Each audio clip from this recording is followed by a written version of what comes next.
ಈಗ ಸುಮಾರು ಈ ಆಸ್ಪತ್ರೆ ಬೆಳೀತಾ ಇದೆ, ದೊಡ್ಡದಾಗ್ತಾ ಇದೆ, ಬೆಡ್ಗಳ ಸಂಖ್ಯೆ ಜಾಸ್ತಿ ಆಗ್ತಾ ಇದೆ. ಬರೀ 228 ಹುದ್ದೆಗಳು ಮಾತ್ರ ಖಾಲಿ ಇದ್ದಾವೆ.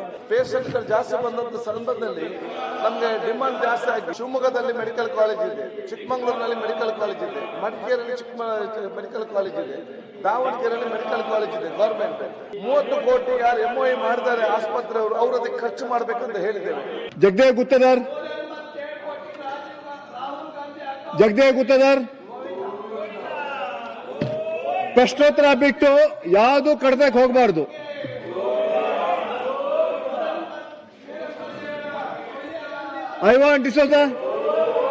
ಧನ್ಯವಾದಗಳು ಸಭಾಪತಿಗಳೇ. ಚಿತ್ರದುರ್ಗಿನ ಪ್ರಶ್ನೆ 67 ಮಾನ್ಯ ಅಲ್ಪಸಂಖ್ಯಾತ ಕಲ್ಯಾಣ, ಹಜ್ ಮತ್ತು ವಕ್ಫ್ ಹಾಗೂ ಆರೋಗ್ಯ ಮತ್ತು ಕುಟುಂಬ ಕಲ್ಯಾಣ ಸಚಿವರಿಗೆ ಕೇಳಿದ್ದೇನೆ. ಸಭಾಪತಿಗಳೇ, ಉತ್ತರ ಒದಗಿಸಲಾಗಿದೆ.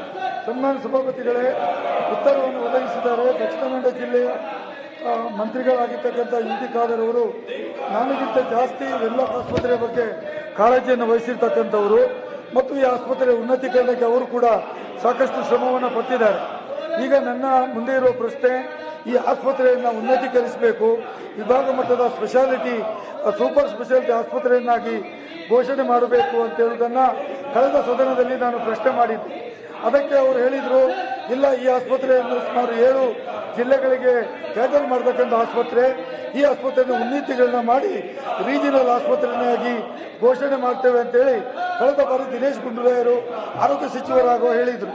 ನಾನು ತಮ್ಮಲ್ಲಿ ವಿನಂತಿ ಮಾಡ್ತೇನೆ, ನಾನು ಯಾಕೆ ಈ ಮಾತು ಹೇಳ್ತೇನೆ ಅಂದರೆ, ಈಗ ಸುಮಾರು ಈ ಆಸ್ಪತ್ರೆ ಬೆಳೀತಾ ಇದೆ, ದೊಡ್ಡದಾಗ್ತಾ ಇದೆ, ಬೆಡ್ಗಳ ಸಂಖ್ಯೆ ಜಾಸ್ತಿ ಆಗ್ತಾ ಇದೆ. ಹಿಂದೆ 500-600 ಮಂದಿ ಬೆಡ್ಗಳು ಇರುವಾಗ ಇದ್ದಂಥ ಆಸ್ಪತ್ರೆಯ ಸಿಬ್ಬಂದಿಗಳು ಅದೇ ಮಾಪನದಲ್ಲಿ ಇದ್ದಾರೆ. AO ಇಲ್ಲ, ಅಲ್ಲಿ ಫೈನಾನ್ಸ್ ಆಫೀಸರ್ ಇಲ್ಲ, ಅಲ್ಲಿ ಬೇಕಾದಂಥ ಉನ್ನತ ಅಧಿಕಾರಿಗಳು ಬರ್ತಾ ಇಲ್ಲ. ಒಂದು ವೇಳೆ ಈ ಆಸ್ಪತ್ರೆಯನ್ನ ನೀವು ಉನ್ನತೀಕರಣ ಮಾಡಿದರೆ ಇಲ್ಲಿಗೆ ಬೇಕಾದಂಥ ಫೈನಾನ್ಸ್ ಆಫೀಸರ್ ಬರ್ತಾರೆ ಮತ್ತು KS ಆಫೀಸರ್ಗಳು ಬರ್ತಾರೆ. ಅದೇ ಇವರ ಏನು ಆ ಸಿಬ್ಬಂದಿಗಳ ಸಂಖ್ಯೆ ಜಾಸ್ತಿ ಆಗ್ತಾ ಇದೆ. ಹಾಗಾಗಿ ನನ್ನ ವಿನಂತಿ ಇದೆ, ಇದನ್ನು ಉನ್ನತೀಕರಿಸಬೇಕು. ಮತ್ತೆ ಈ 7 ರಾಜ್ಯಗಳಿಗೆ ಸಂಬಂಧಪಟ್ಟ ಹಾಗೆ ವೆನ್ಲಾಕ್ ಆಸ್ಪತ್ರೆಯನ್ನು ಸೂಪರ್ ಸ್ಪೆಷಾಲಿಟಿ ಆಸ್ಪತ್ರೆಯನ್ನಾಗಿ ಘೋಷಣೆ ಮಾಡಬೇಕು ಅಂತ ನನ್ನ ಬೇಡಿಕೆ ತಮ್ಮಲ್ಲಿದೆ. ಅದೇ ರೀತಿ OP ಬ್ಲಾಕ್ ಅನ್ನು 70 ಕೋಟಿ ರೂಪಾಯಿ ಬಿಡುಗಡೆ ಮಾಡಿದ್ದೀರಿ, ಇನ್ನೂ ಕಾಮಗಾರಿ ಪ್ರಾರಂಭ ಆಗಲಿಲ್ಲ. ಇದನ್ನು ಕೂಡ ಕೂಡಲೇ ಕಾಮಗಾರಿಯನ್ನ ಮಾಡುವಾಗಿರಬೇಕು. ಅದೇ ರೀತಿ ಎಂಪ್ಲಾಯೀಸ್ಗಳ ಬಗ್ಗೆ ತಾವು ಲೀಸ್ಟ್ ಕೊಟ್ಟಿದ್ದೀರಿ. 617ರಲ್ಲಿ ಬರೀ 228 ಹುದ್ದೆಗಳು ಮಾತ್ರ ಖಾಲಿ ಇದ್ದಾವೆ. 617ರಲ್ಲಿ 228 ಹುದ್ದೆಗಳು ಖಾಲಿ ಇದ್ರೆ ಅದನ್ನು ನೀವು ಯಾವಾಗ ಭರ್ತಿ ಮಾಡ್ತೀರಿ? ಮತ್ತು ಈ ಹುದ್ದೆ ಭರ್ತಿ ಮಾಡೋದು ಅವಶ್ಯಕತೆ ಇದೆ. ಯಾಕಂತ ಹೇಳಿದ್ರೆ KMC ಅವರು ಈಗ MOE ಜೊತೆ ನಡೆಸಿಕೊಂಡು ಹೋಗ್ತಾರೆ. ಆದರೆ ಸರ್ಕಾರದ ಅಧಿಕಾರಿಗಳು ಇಲ್ಲದೆ ಅಲ್ಲಿ ದಿನನಿತ್ಯದ ಕೆಲಸಗಳಿಗೆ ತೊಂದರೆ ಆಗಿದೆ.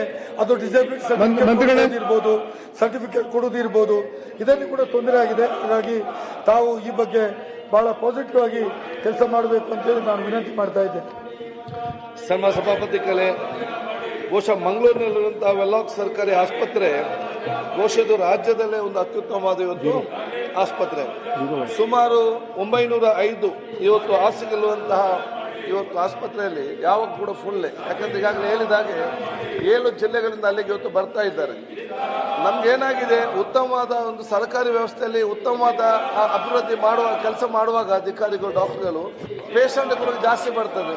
ಪೇಷಂಟ್ಗಳು ಜಾಸ್ತಿ ಬಂದಂಥ ಸಂದರ್ಭದಲ್ಲಿ ನಮಗೆ ಡಿಮಾಂಡ್ ಜಾಸ್ತಿ ಆಗಿ ವ್ಯವಸ್ಥೆ ಕಡಿಮೆ ಆಗುವಂಥ ವಿಚಾರ ಕೂಡ ನಮ್ಮ ಗಮನಕ್ಕೆ ಬಂದ ಕಾರಣ ನಾವು ಈಗಾಗಲೇ ಹೇಳಿದ್ದೇವೆ, ಶಿವಮೊಗ್ಗದಲ್ಲಿ ಮೆಡಿಕಲ್ ಕಾಲೇಜ್ ಇದೆ, ಚಿಕ್ಕಮಗಳೂರಿನಲ್ಲಿ ಮೆಡಿಕಲ್ ಕಾಲೇಜ್ ಇದೆ, ಮಡಿಕೇರಿಯಲ್ಲಿ ಮೆಡಿಕಲ್ ಕಾಲೇಜ್ ಇದೆ, ದಾವಣಗೆರೆಯಲ್ಲಿ ಮೆಡಿಕಲ್ ಕಾಲೇಜ್ ಇದೆ. ಗವರ್ಮೆಂಟ್ ಎಲ್ಲರೂ ಇಲ್ಲಿ ಬರ್ತಾರೆ. ಅದಕ್ಕೆ ಯಾಕೆ ಅಲ್ಲಿಂದ ಇಲ್ಲಿಗೆ ಬರ್ತಾರೆ?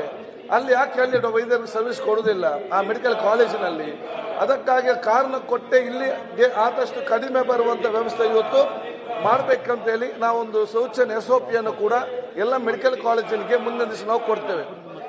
ಐವನವರು ಇವತ್ತು ಹೇಳಿದ ರೀತಿಯಲ್ಲಿ ಇಡೀ ರಾಜ್ಯದಲ್ಲಿ ಎಲ್ಲಿಯಾದರೂ ಕೂಡ ಹೈಯೆಸ್ಟ್ ICU 115 ಬೆಡ್ಗಳ ICU ಎಲ್ಲಿಯಾದ್ರೂ ಇದ್ರೆ ಅದು ವೆನ್ಲಾಕ್ ಅಲ್ಲಿ. ಬೆಂಗಳೂರಿನ ವಿಕ್ಟೋರಿಯಾ ಆಸ್ಪತ್ರೆಯಲ್ಲಿ ಕೂಡ ಬರೀ 70 ಇದೆ. ಅಷ್ಟು ICU ಇದ್ರೂ ಕೂಡ ಇವತ್ತು ಫುಲ್ ಆಗಿದೆ. ಅದನ್ನು ಬಹುಶಃ ಈಗಾಗಲೇ ಏನು ಇವತ್ತು ಬಹುಶಃ ನಮ್ಮ ಸಿಬ್ಬಂದಿ ವರ್ಗ ಇದೆ, ನಾವು ಇವತ್ತು MOE KMC MOE ಇದ್ದ ಕಾರಣ 30-40 ವರ್ಷಗಳಿಂದ MOE ಇದ್ದ ಕಾರಣ ಯಾವ ವೈದ್ಯರು ಮತ್ತು ಅಧಿಕಾರಿಗಳು ನಮ್ಮ ಜೊತೆ ಇದ್ದಾರೆ ಅದಕ್ಕೆ ಹೆಚ್ಚಿನದೊಂದು ಅವ್ರು ಕೊಡುವಂಥ ವ್ಯವಸ್ಥೆ ಕೂಡ ಮಾಡಿದ್ದಾರೆ. ಅದು ಸರ್ಕಾರಿ ಮುಖಾಂತರ ಪೋಸ್ಟ್ ಫಿಲ್ ಮಾಡಬೇಕಂತ ಬೇಡಿಕೆ ಏನಿದೆಯಾ ಅದು ಮುಂದೆ ನಮ್ಮ ನೇಮಕಾತಿ ಆಗುವಂಥ ಪರಿಶೀಲನೆಗೆ ನಾವು ತಗೊಳ್ತಾ ಇರ್ತೇವೆ. ಅದರ ಜೊತೆಯಲ್ಲಿ 70 ಕೋಟಿ ರೂಪಾಯಿ ಅಲ್ಲ, ಅದಕ್ಕೆ 100 ಕೋಟಿ ರೂಪಾಯಿ ಯೋಜನೆ ಯಾವತ್ತು ಪ್ಲಾನ್ ಮಾಡಿದ್ದು. ಅದು 70 ಕೋಟಿ ಸರ್ಕಾರ ಕೊಡ್ತದೆ, 30 ಕೋಟಿ ಯಾರು MOI ಮಾಡಿದ್ದಾರೆ ಆಸ್ಪತ್ರೆಯವರು ಅವರು ಅದಕ್ಕೆ ಖರ್ಚು ಮಾಡಬೇಕಂತ ಹೇಳಿದ್ದೇವೆ. ಅದಕ್ಕೆ 3 ಹಂತದಲ್ಲಿ ಆ ಹೊಸ ಬಿಲ್ ಅದಕ್ಕಾಗಿ ಕೂಡ ಪ್ಲಾನ್ ಹಾಕಿಕೊಂಡು ಆದಷ್ಟು ಶೀಘ್ರದಲ್ಲೇ ಅಲ್ಲಿ ಆ ಕೆಲಸವನ್ನು ಕೂಡ ನಾವು ಪ್ರಾರಂಭ ಮಾಡ್ತೇವೆ. ಮತ್ತು ರೀಜನಲ್ ಆಸ್ಪತ್ರೆಯಾಗಿ ಏನೆಲ್ಲ ವ್ಯವಸ್ಥೆ ಮಾಡಬೇಕಾ ಮಾಡಿಕೊಂಡು ಬೇರೆ ಕೂಡ ಅಗತ್ಯವಿರುವ ಕೇಸ್ಗಳನ್ನೇ ಕಳಿಸಬೇಕು, ಅಗತ್ಯ ಇಲ್ಲದಂಥ ಕೇಸ್ ಕೂಡ ಅಲ್ಲಿಗೆ ಬರುವಂಥದ್ದು. ಆದ ಕಾರಣ ಏನು ನಮ್ಮ ಮಿತ್ರ ಐವನ್ ಅವರು ಪ್ರಶ್ನೆ ಕೇಳಿದ್ದಾರೆ ಅದಕ್ಕೆ ಪೂರಕವಾಗಿ ಅವ್ರ ಬೇಡಿಕೆಯನ್ನು ನಾವು ಈಡೇರಿಸ್ತೇವೆ. ಓಕೆ, ಹಾಗೆ ಹೆಚ್ಚಿನ ವಿಡಿಯೋಗಳಿಗೆ ಪ್ರತಿಧ್ವನಿ ಯೂಟ್ಯೂಬ್ ಚಾನೆಲ್ ಸಬ್ಸ್ಕ್ರೈಬ್ ಮಾಡಿ, ಬೆಲ್ ಐಕಾನ್ ಕ್ಲಿಕ್ ಮಾಡಿ.